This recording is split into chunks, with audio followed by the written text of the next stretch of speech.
প্ৰিয় বন্ধুসকল, আজি আমি আলোচনা কৰিম সংখ্যাৰ শ্ৰেণী কেনেকৈ অতি কম সময়তে আমি সংখ্যাবিলাকৰ যোগ কৰিব পাৰোঁ তাৰ এটা নিয়ম। এতিয়া ভিডিঅ'টো শেষলৈকে মনোযোগ সহকাৰে চাওক। গতিকে এই সংখ্যাটো যোগ কৰোঁতে 1ৰ পৰা 10লৈকে এইটো যোগ কৰোঁতে আমি কি কৰিম, 10ৰ পৰা 1ৰ আগৰ সংখ্যা 0 বিয়োগ কৰিম সমান সমান 10 আৰু 10ৰ লগত 1 এই সংখ্যাটো আৰু এই সংখ্যাটো যোগ কৰি শেষৰ হ'ব 11।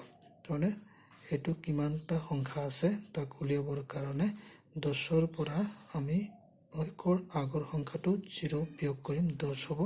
গতিকে আৰু 10ৰ লগত আৰু প্ৰথম পদ আৰু শেষৰ পদটো যোগ কৰিলে 11 হ'ব। গতিকে 10 পূৰণ 11 2ৰে হৰণ কৰিলে আমাৰ কিমান হ'ব, 2 10ৰ মাজত 2 বাৰ যায় আৰু 10ৰ সমান সমান 5 পূৰণ 11 সমান সমান কিমান হ'ব, 55। এতিয়া আমাৰ এই দ্বিতীয় নম্বৰ উদাহৰণটো আমি চাওঁ। গতিকে ইয়াতে কেইটা সংখ্যা আছে, 6ৰ পৰা 0 বিয়োগ কৰিলে 6 হ'ব আৰু 6ৰ লগত 1 যোগ কৰিলে সমান সমান 7 হ'ব আৰু ইয়াৰ লগত শেষ পদৰ লগত প্ৰথম পদটো যোগ কৰিব লাগিব, যোগ কৰিলে 7 হ'ব। 6 পূৰণ 7 সমান সমান 2ৰে ভাগ কৰিলে কিমান হ'ব, 3 বাৰ যাব। গতিকে 3 পূৰণ 7 সমান সমান কিমান হ'ব, 3 7 গুণ 21 হ'ব।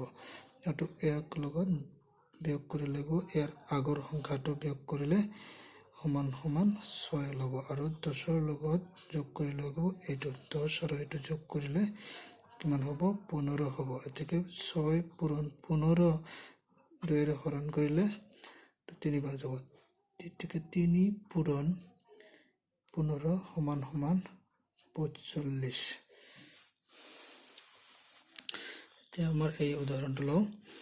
12 বিয়োগ 3 4ৰ আগৰ সংখ্যাটো হ'ব 3 সমান সমান কিমান হ'ব, 9 আৰু 12ৰ লগত আৰু 4 যোগ কৰিলে সমান সমান 16 হ'ব। তো 9 পূৰণ 16 ডিভাইডেড বাই 2 হৰণ কৰিলে কিমান হ'ব, 8। গতিকে 8 আৰু 9 আৰু 8 পূৰণ কৰিলে 72 হ'ব।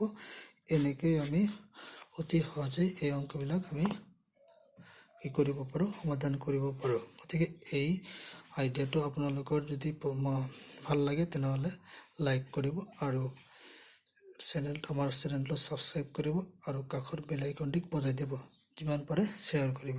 ধন্যবাদ, থেংক ইউ।